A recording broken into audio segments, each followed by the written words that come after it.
goes to Rajkovic for his first couple of touches of the evening. Ittihad goalkeeper. That's going to be an Ittihad free kick. If there's any doubt about the tug on the arm.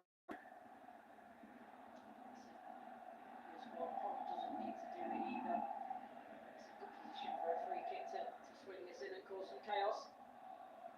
He's won 12 of his 21 games so far, Sergio Conceição. Beaten 5 times in all competitions since he replaced Laurent Blanc. His team have the first opening of the evening. Diaby is going to leave for Auer to deliver, and Fabinho's touch. Spencer thought about coming, and Martinez clearly gave him a shout. Fabinho, wayward with his delivery, and an immediate apology as well from the young right back. Yeah, because he rushes it.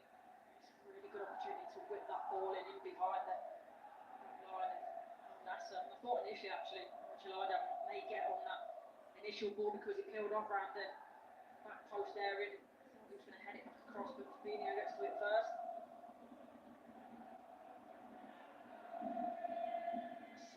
Forcing the ball forward, Sadio Mane, who looks at least for now like he's going to be the one running the forward line again for Al Nassr tonight. Yeah, really interesting to see how they're going to set up, and for me, Joao Felix, talked about the start of the season, Brown has had such a good start, but I think he's one of those players that really needs to step up as well in the absence of Ronaldo. Second game in a row that Cristiano Ronaldo has not played for Al Nassr. We'll wait to see how that story unfolds in the days ahead. There's Fabinho. Diaby. Ball was a little short and wide of Fabinho, and it's caused Ittihad a problem here. Joao Felix has Mane in support. This is Sadio Mane, and he has overpitched that for Angelo. So Al Nassr will have to try again. Angelo gets the corner. It's a good break, and I'm really surprised actually with the run from Sadio Mane. In terms of the idea of peeling off to the right hand side, I like it, but he's so wide, and he doesn't need to be that wide. And he's a bit closer into the centre of goal. He takes a touch, and he's got an angle to shoot, and then when he does get the opportunity to bring the ball in, he gets it completely wrong, which is unlike him.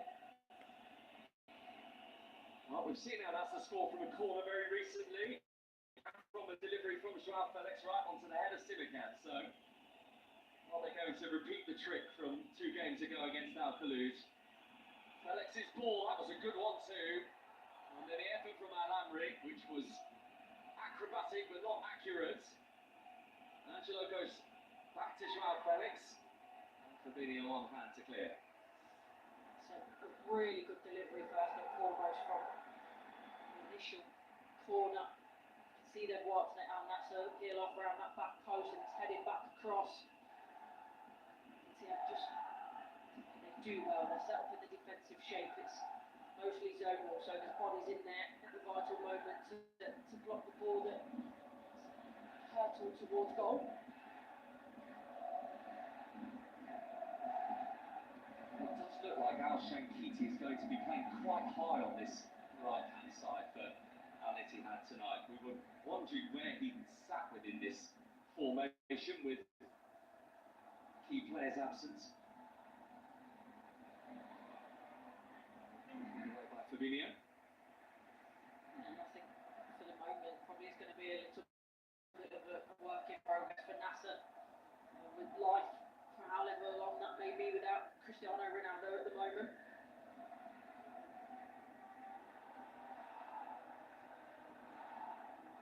So here's the captain for tonight, Sultan Al Ghanam, closing in on his 300th appearance now for Al Nassr.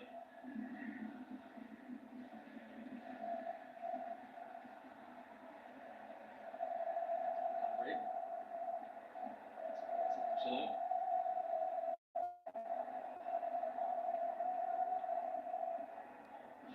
So at least from a providing point of view, has been an excellent form for Al Nassr in the last couple of games. Yeah, looking at such a good start to the season, I think it was probably going to be hard for him to carry on in terms of the goal scoring, but dry up. You need to make sure that you're still playing an important part of the team, and that's what he's done. He's not necessarily sulking, he's still, as you say, providing goals, and he'll hope that once it goes in the back of the net again, it will really push him on and give him that confidence in front of goal like we saw at the start of the season. His 8th without a goal in the Saudi Pro League for Felix now. Simikan striding in and forcing it forward to Mane. Deflection on it. Good one for Rajkovic though. It helped him, didn't it? It just popped up and it was straight in front of Rajkovic, as well as taking a bit of the power off it. But I think where Al Nassr so far have been really good in terms of these defensive moments on the front foot. They're ready to snap and win the ball in good position and play forward quickly. That was Nasry providing that latest moment. Mane not quite able to work the ball wide, and off goes Diaby. There's a good pace to this game in the first 7 minutes. Diaby in the series in the middle. So was Al-Shenkiti, and they've got the corner of Simikan. He's in the right place at the right time, Simikan. You see he's frustrated because the way it comes off, and he thinks he can maybe stop the corner there, but that's interesting, isn't it? The fans want him back, there's no doubt about that. 7 minutes on the clock, number 7 being held up around the stadium. Ittihad have another corner. But the message from the Al Nassr supporters is very clear.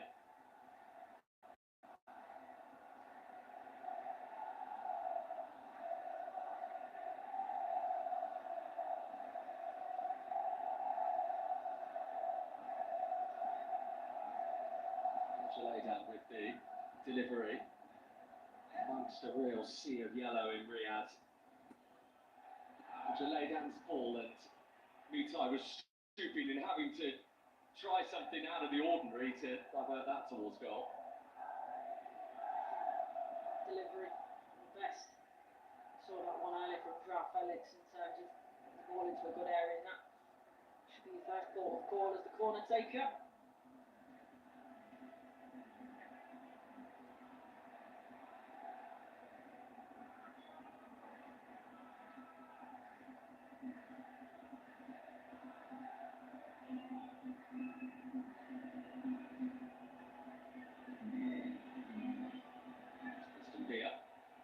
One, and that has Mane on his shoulder. He's given away the free kick. Simikan's already found in the build-up, wasn't he? I think it was Brozovic on his back, and just to ride that challenge really well. Honest, stays on his feet. I think the referee had already clocked it, so I was always going to give that one. Nice little Mali-Senegal battle, just like it was in AFCON a couple of weeks ago, with Sadio Mane's team coming through that and, of course, going all the way. He is again, Sadio Mane. Jorginho nodding it back to Danilo, who's going to have to be on his toes.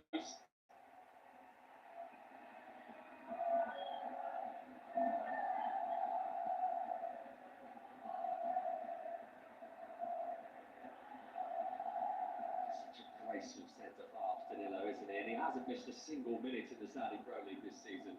Yeah, I mean, in some sense, half you worry when they're playing out from the back and when they've got the ball at the but certainly not with him. He's so composed.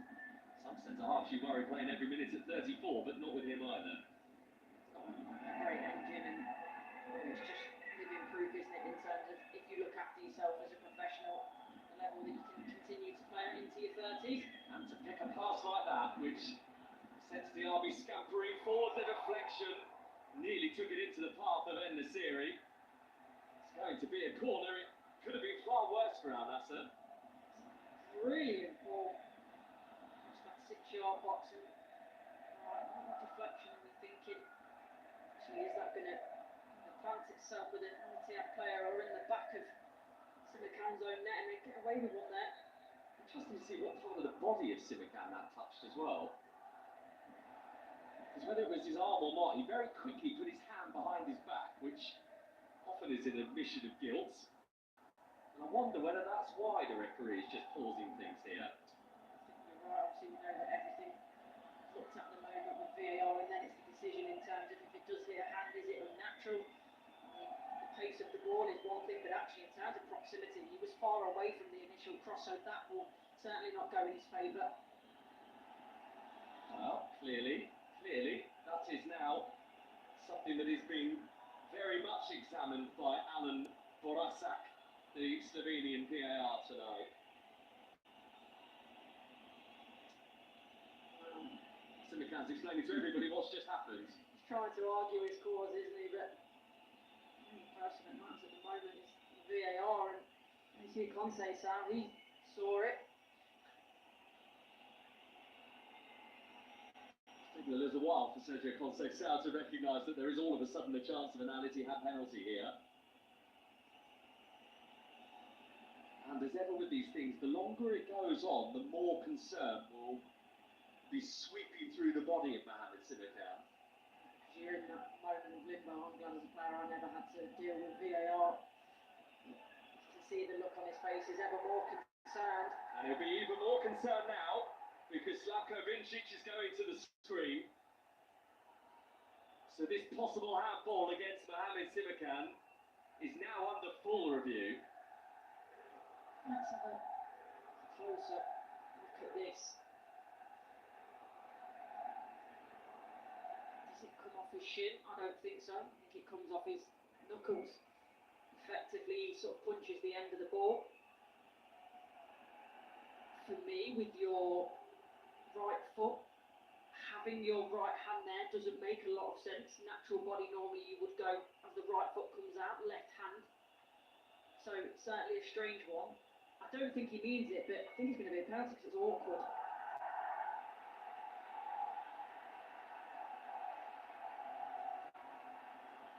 We are hearing that he has decided not to give a penalty, the referee. So that is a big call. We'll come back to that in a moment.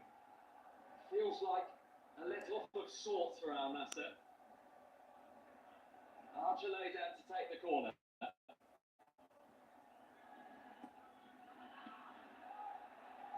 Felix occupying that near post area.